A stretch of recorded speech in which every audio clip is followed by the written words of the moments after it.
Hi, this is Kathy with Barefoot Mountain School of Herbs, and in this video we are going to discuss Paw Paw. We're going to talk about how to find it and identify it, how to prepare it into herbal medicine, and how to use it. The information presented in this video is intended for educational purposes only and is not meant to give any medical advice, diagnose, treat, or cure any disease. Please do your own research and prayerfully make your own decisions regarding your use of herbal medicines. A pawpaw, or Asmina triloba, is an understory tree that is found throughout Appalachia. It bears a tropical-like fruit that has been compared in taste to a banana. And it has been studied extensively by Dr. Jerry McLaughlin and others, and is found to be effective against many cancer cell lines. So it's one of the most well-studied plants in Appalachia because it does have so much potential. And strangely, it's also found in studies to be an effective insecticide. So those two purposes are very different from each other, but it's also very important. At one time, there was a lice shampoo that was patented, and I think it was mixed with tea tree oil and one other thing, but it was found to be 100% effective against lice. And that is very important because, you know, we know all of the over-the-counter lice shampoos and treatments, the lice are actually getting resistant to. So it's very nice, number one, to have a natural alternative, and number two, to have something that actually works.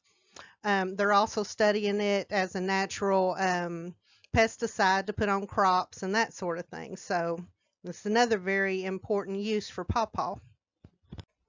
Okay, so I wanted to show you an abstract that was written by Dr. Jerry McLaughlin, and he was the man who started studying Paw Paw and other things back in the 90s.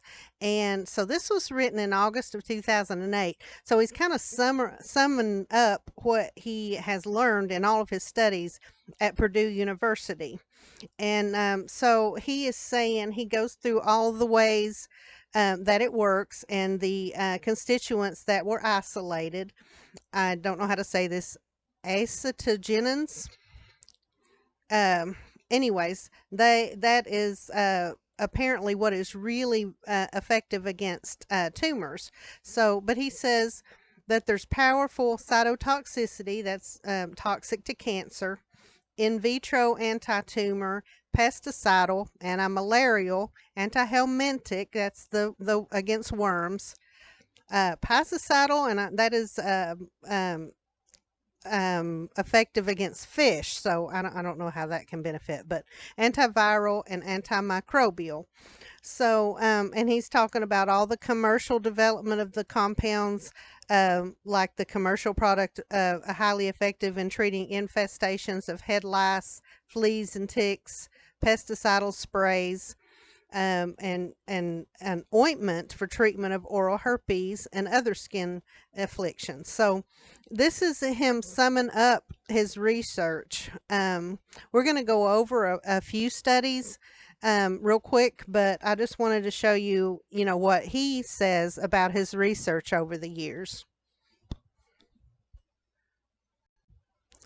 Okay, in this study, this is Dr. Jerry McLaughlin in 1994, and he had discovered two more highly cytotoxic, which is toxic to cancer, acetogenins, I don't know how to say that, from Asmina triloba, which is Paw Paw, bulletin and bullenin. And then he had... And then in this one, in 1995, he had gone down into the rabbit hole and studied the mode of action of those new constituents that he had discovered. And he has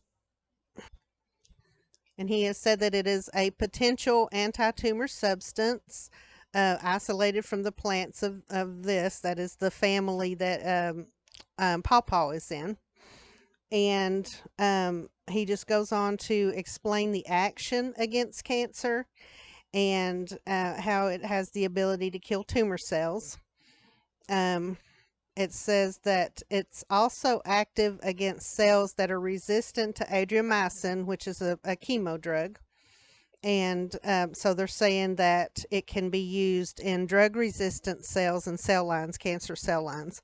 So a lot of doctors now are starting to use Paw Paw in addition to chemo and that sort of thing. There are a lot of people who actually use it as their main treatment. They choose not to do the chemo, but then there are doctors who are starting to realize that it can help them in addition to the chemo and radiation and things that they do. And then just to show you that Dr. McLaughlin is not the only one who has actually studied Paw Paw, I wanted to show you this one. And this one was done in 2010, April 27th, 2010. The alternative medicine Paw Paw and its acetogenin constituents suppress tumor angiogenesis, which is development of like blood vessels in a tumor. And it's really very complicated. I read it probably 4 or 5 times, but basically the constituents in twig extracts of Paw Paw, and so the crude extract, which is what we would make, and purified, where they isolate the constituents, they both work the same way to suppress blood vessels forming in the tumor. So they cut off its blood supply, they cut off its lifeline, basically. So it's able to just, kill the tumors. And then for those of you who are interested in learning a whole lot more about Paw Paw Research, I wanted to show you this website. It's called pawpawresearch.com, and they have looked into the research done by Jerry McLaughlin and others and actually put it in English so that people are able to understand it better. And they have a video here that's wonderful to tell you about how it works against cancer cells. So I wanted to point this website out for those who are interested in going down that rabbit hole.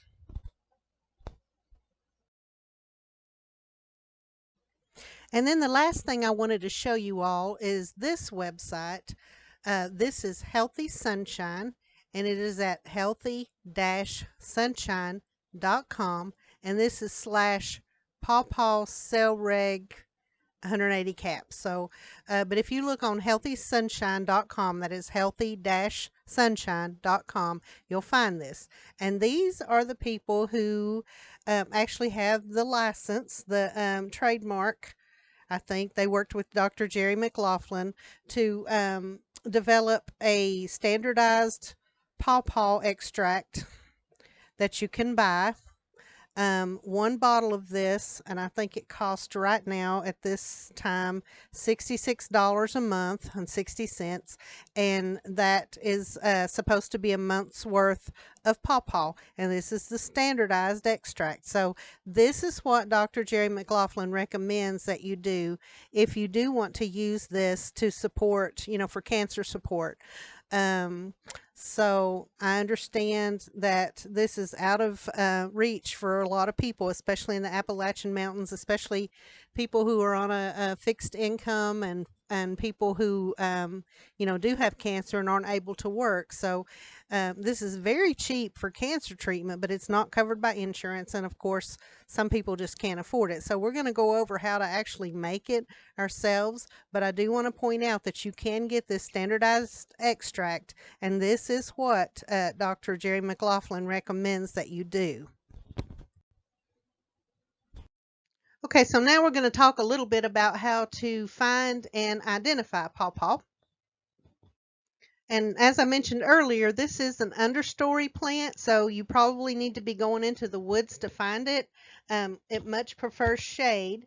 And if you go into the woods in April or around the beginning of May in central Appalachia, that's probably the easiest way to find it. You can just look up and you start seeing these little, like, it looks like berries from the ground, but if you look closer, they're actually flowers. So you have the flowers that appear first. Of course, they're the deep maroon flowers, and they appear first. And then as they start to fade, then the leaves will actually come on the tree. Okay, so this is a picture of the leaves that appears just as the flowers start to fade or after they've gone away. And as you can see, they have smooth edges. They're oblong in shape. They can get up to 12 inches long and even 3 to 4 inches wide. So they're pretty large leaves. In May, when we're going to be looking to harvest this, they're probably about 4 to 6 inches long. They'll grow as the summer goes on. They're arranged alternate on the stem, and as you can see, they have some at the end, so they kind of look like they're fanned out there a little bit on the end. And you won't often actually see leaves going on up the stem. Usually, you do see that little fan at the end, and then a couple more leaves. Okay, and also you might notice that the top of the leaf is just a little bit darker green than the bottom of the leaf. So this is just a close-up of the leaves. The top one is the top of the leaf, and the bottom one is the leaf flipped over, so you can see the back of it, and you can see that it's a little bit lighter green than the top picture. Also, if you crush the leaf, it just smells just a little bit funky. So that's another identifying feature. Just crush it and smell of it. And that's another identifying feature of Paw Paw. Now, most of these are very tall, skinny trees. And the bark is basically smooth, but it's got a lot of little rough knots and lines on it. Here's the next. Let me get to the next one.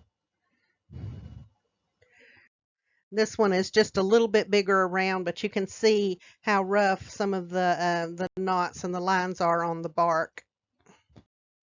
And then in the fall, your fruit will appear, and they are like egg-shaped, oval-shaped fruit. They're green, and then as they ripen, they'll turn yellow. Let me show you. Okay, these are a little bit closer. They're still not quite ripe, but they're a little bit closer to ripe. They'll be green and then kind of brownish, but when they're ripe, they'll turn yellow. And they do taste very much like a banana. They do have that tropical flavor, and they're very creamy and custardy inside. And they have large black seeds inside that they're quite large. They're probably about an inch, half inch to an inch in length. And they've also been studied for their constituents. But of course, you throw those away and you eat the fruit. So it's actually a very good fruit to try. Okay, so now we're going to talk about how we're going to harvest Paw Paw, and of course we're talking about for medicinal purposes, so we're going to look at the twigs. And the very first thing we want to make sure that we do is harvest in May, if at all possible, because studies have shown that the constituents are the strongest in May or June at the very latest, and I'll show you a couple of those. Okay, and this first one was done, of course, by Dr. Jerry McLaughlin in 1996, where they tested the monthly variations in the constituents of Paw Paw. And of course, we're going to look down here at the east tree. They did the eastern and the western. But they said that they were more biologically active during the summer months.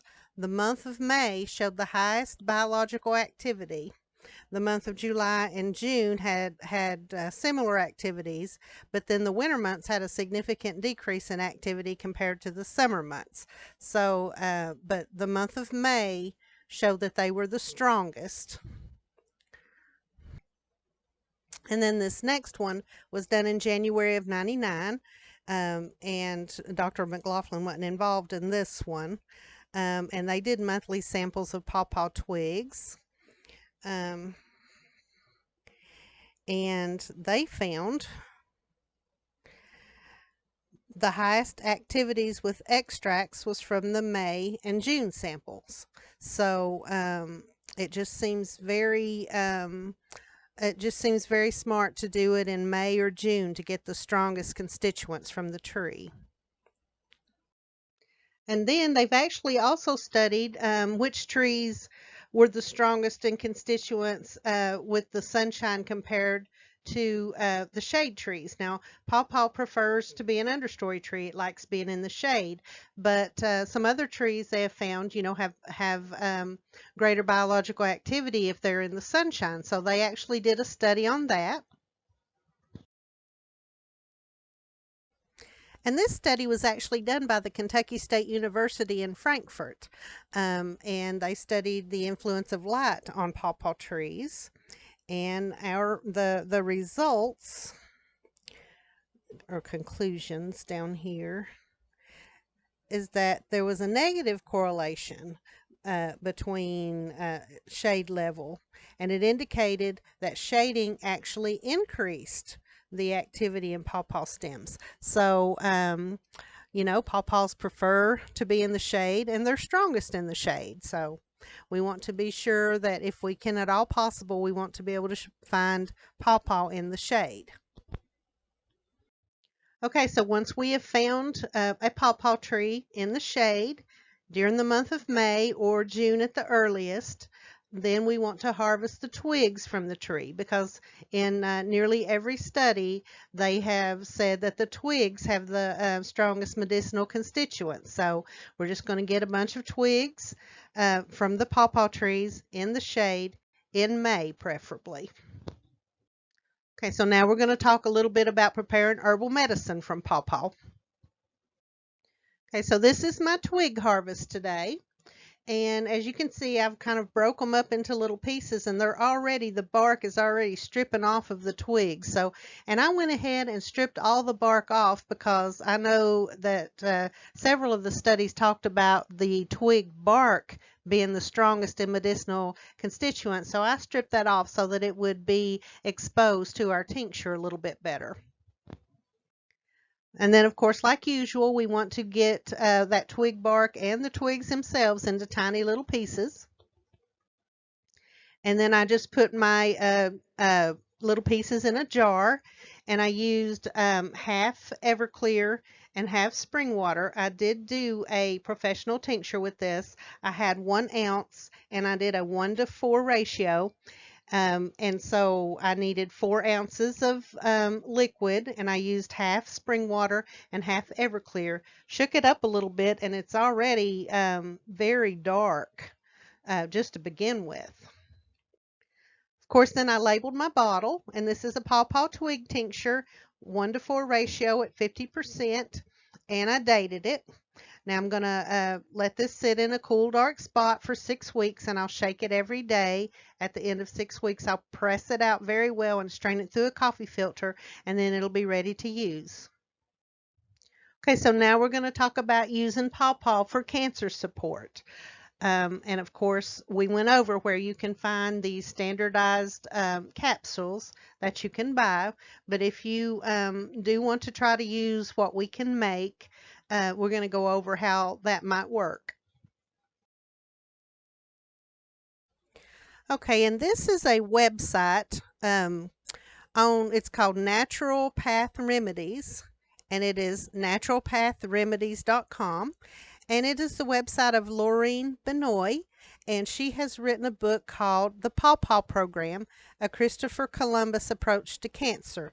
The world is round, and cancer can be treated naturally. Now, she is a natural health consultant and teacher, and she has a wonderful little website here, and she has done a lot of research and of course looked into Dr. McLaughlin's research. And there are some lots of testimonies and that sort of thing on here. Let me get it to the other. But here on her website, under the questions and answers section, she goes over Paw Paw, and she talks about the dosage. She says start with 1 capsule 4 times a day, increase by 1 capsule a day up to the tolerance level where some nausea or diarrhea is experienced, and then back down dosage by 1 capsule to a comfortable level.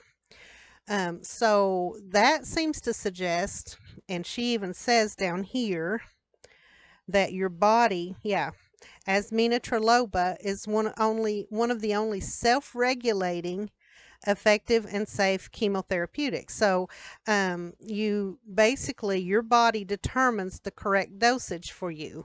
So that tells me that even if you don't have a standardized capsule, if you all you have is a tincture and you make it as strong as you can with the knowledge that you have, then I would start with a dropper full and increase it until you start to experience some nausea or diarrhea, and then just back down by a dropper full until you're comfortable. And it sounds like that your body actually can regulate your dosage.